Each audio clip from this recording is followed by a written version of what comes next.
RCF. Bonjour Monseigneur Le Borgne. Bonjour Charles, bonjour à tous. Alors que nous enregistrons cette émission, nous sommes le 8 décembre, la fête de l'Immaculée Conception. Pas toujours très bien comprise chez nos contemporains d'une part, mais même parfois chez les catholiques. Est-ce que vous pourriez nous en dire un mot ? Je comprends qu'elle ne soit pas très bien comprise parce que pendant longtemps je ne l'ai pas très bien comprise. Mais aujourd'hui, si vous saviez ma joie, dans le récit de l'Annonciation, il y a un petit indice. L'ange dit à Marie: réjouis-toi, comblée de grâce. Il ne dit pas réjouis-toi, Marie, comblée de grâce. Le nom propre qu'il donne à Marie, c'est comblée de grâce. Elle est comblée. Il n'y a pas de place pour autre chose qu'en Marie que la grâce. Et en réfléchissant à cette formulation, à la lumière de l'ensemble de l'Écriture, la tradition de l'Église a accueilli vraiment le don qu'est Marie et qu'elle-même a reçu d'une grâce anticipée du mystère pascal de la mort et de la résurrection de Jésus, parce que c'est source de toute grâce. Alors ça, théologiquement, ça se fonde, mais c'est pas si simple que ça à expliquer en quelques secondes sur une radio. Mais en tous les cas, l'écho de ce comblé de grâce, Marie, toute disponible, enfin, il n'y a pas de place pour elle en autre chose que la grâce. Et du coup, c'est la femme pleinement femme. Et du coup, c'est l'être humain pleinement être humain. Parce que contrairement à ce qu'on pense, le péché n'est pas humain. Le péché, c'est ce qui nous abîme, c'est ce qui enlève de l'humanité en moi, c'est ce qui enlève de la vie, c'est ce qui enlève de l'amour, et je suis fait par l'amour, dans l'amour et pour aimer. Et donc Marie, une espèce de disposition fondamentale en elle, qui est une grâce de Dieu, elle est pleine de la grâce et elle nous donne Jésus. C'est la grande joie de l'Immaculée Conception. Vous parliez de l'être humain pleinement humain, ça rejoint l'actualité des migrations, que ce soit à Calais et même plus largement dans notre continent. Vous vous êtes rendu récemment sur place à Calais pour soutenir des migrants dont les camps ont été démantelés. Et puis vous avez également signé une déclaration conjointe sur le projet de loi immigration. Est-ce que vous pourriez nous dire un mot de ces deux pans de cette actualité ? On est face à une situation extrêmement complexe et comment ne pas comprendre que beaucoup baissent un peu les bras. J'entends qu'on peut pas tout faire et que déjà beaucoup font bon coup, et y compris pour une part d'ailleurs l'État, je peux pas le nier. J'entends que évidemment la solution des exilés à Calais, elle n'est pas à Calais.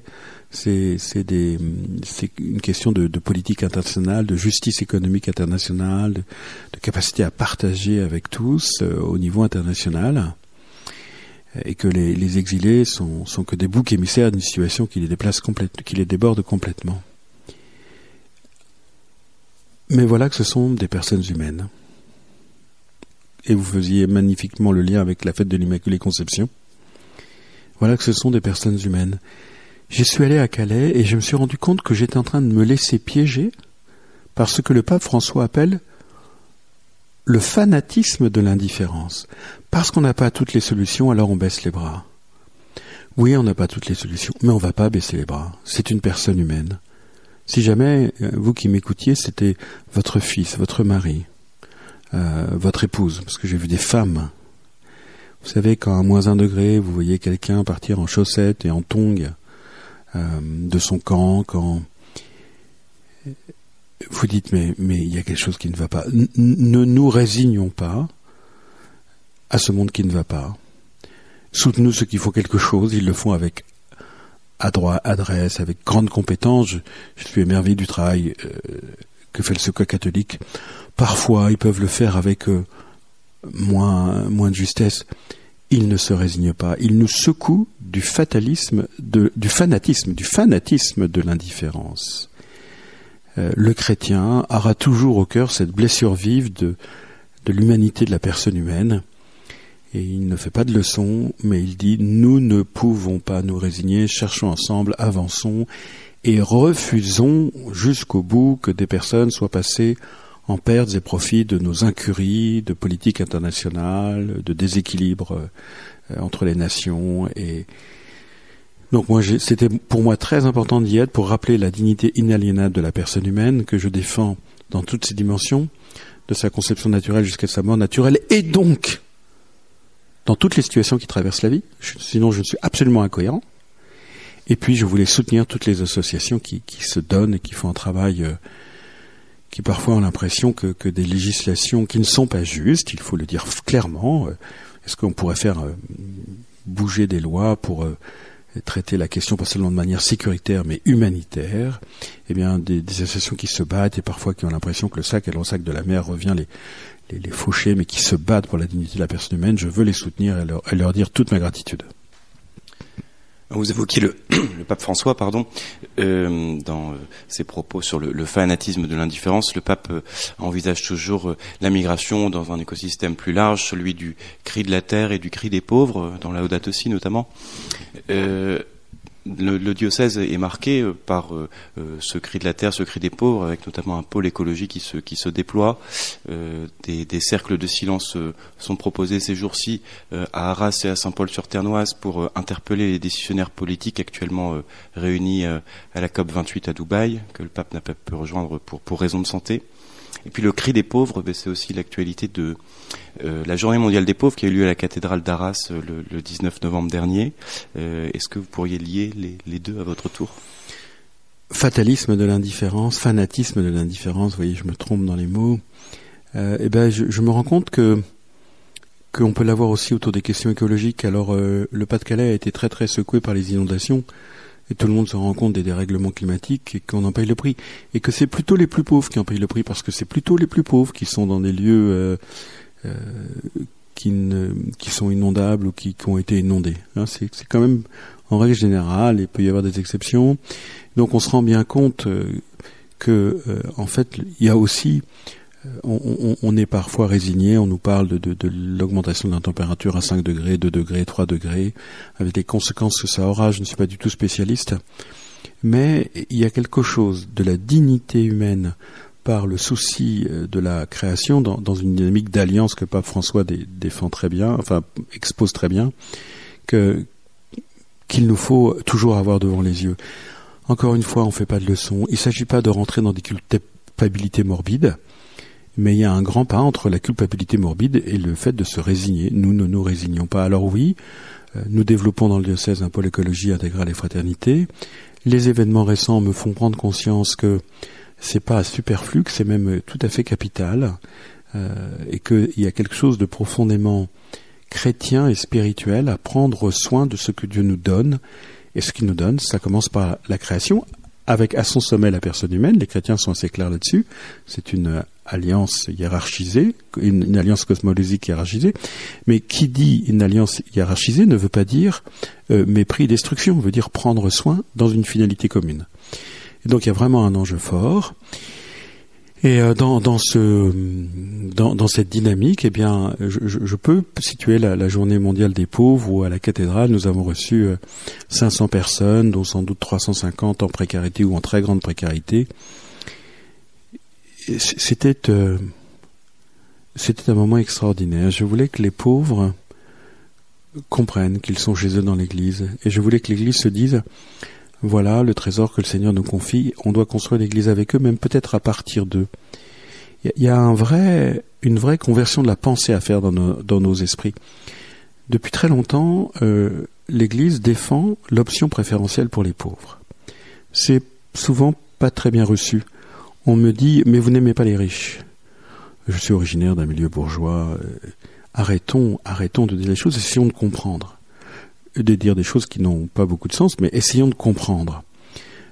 Luc chapitre 4, Jésus dit, il ouvre le rouleau à la synagogue de Nazareth et il dit: l'Esprit du Seigneur est sur moi, il m'a consacré par l'onction, il m'a envoyé porter la bonne nouvelle aux pauvres, annoncer aux captifs la délivrance, aux affligés la joie.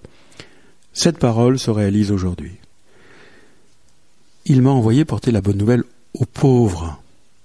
Jésus est Dieu qui va porter la bonne nouvelle aux pauvres.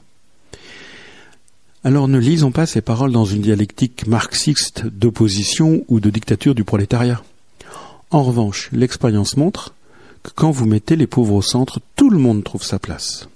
Quand vous les oubliez, d'abord, ils ne trouveront jamais leur place, mais nos rapports ne sont plus que des rapports de force. Et qui vous dit qu'aujourd'hui, si vous êtes du bon côté, vous le serez demain? En fait, vous êtes toujours dans un déséquilibre où tout le monde peut tout perdre. Le lieu où j'ai compris cela, c'est Lourdes. Lourdes, les pauvres sont au centre et tout le monde est chez soi. Tout le monde est bien. Voilà ce qu'est l'option préférentielle pour les pauvres. Voilà pourquoi j'ai voulu cette journée mondiale des pauvres avec 500 personnes à la cathédrale, y compris le déjeuner merveilleux servi à l'assiette. C'était splendide. Le lieu a été parfaitement respecté. La qualité du repas servi aux pauvres les a fait exister, a honoré la cathédrale. On a repris une tradition du Moyen-Âge. C'était exceptionnel. Travaillons tous ensemble à ce que ceux qui sont défavorisés par la vie, qui n'ont pas eu de chance, qui n'ont pas nos codes, ne se disent pas « j'ai pas les codes, je peux pas rentrer dans l'église ». C'est à nous de faire le premier pas, c'est à nous de les accueillir. Ils nous révèlent notre propre humanité et ils nous aideront avec eux à ce que tout le monde soit bien dans l'église et pour le monde. Rassembler, sanctifier, envoyer, c'était le thème du Rassemblement national des séminaristes qui a eu lieu le week-end dernier à Paris. 600 séminaristes venus de toute la France, dont 3 séminaristes du diocèse d'Arras, en études respectivement à Rome, Versailles et Paris. Ils faisaient suite à une ordination sacerdotale dans notre diocèse, celle de l'abbé Anthony Delahaye. C'est une joie pour le diocèse, ces séminaristes qui se forment à devenir prêtres. J'espère, en tous les cas, c'est une grande joie pour l'évêque. J'espère que c'est une joie pour tous. J'ai eu des échos par les séminaristes qui ont une espèce de joie, de souffle à se retrouver ensemble et ils voient bien que le monde change et ils voient bien que l'Église n'est pas celle qu'ont connue leurs grands-parents et qu'un certain nombre d'auditeurs dont je fais partie ont connu.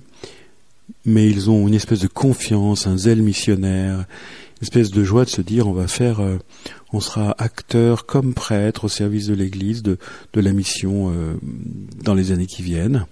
Alors réjouissons-nous, prions pour les vocations, redécouvrons peut-être la grâce du sacerdoce. Dans la crise qu'on a vécue, les prêtres ont été beaucoup contestés et parfois il fallait sans doute nous secouer. Mais n'en restons pas là. Et quel est le cadeau, j'ai essayé de le dire lors de l'ordination d'Anthony, quel est le cadeau que le Seigneur fait à l'Église par les prêtres ? Nous croyons, nous catholiques, que le Seigneur a voulu le sacrement de l'ordre et que par l'appel des prêtres, des diacres et des évêques, il fait un don à l'Église.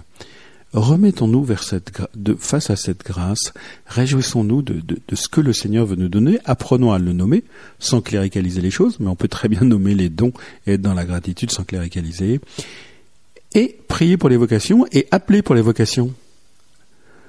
Le Seigneur n'a jamais promis la facilité, c'est pas facile d'être prêtre, c'est pas facile d'être marié, c'est facile de rien du tout, mais il a promis la joie, et nous sommes beaucoup de prêtres à pouvoir attester que le Seigneur est fidèle et qu'il ne ment pas. Merci Monseigneur et bonne route vers Noël. Merci.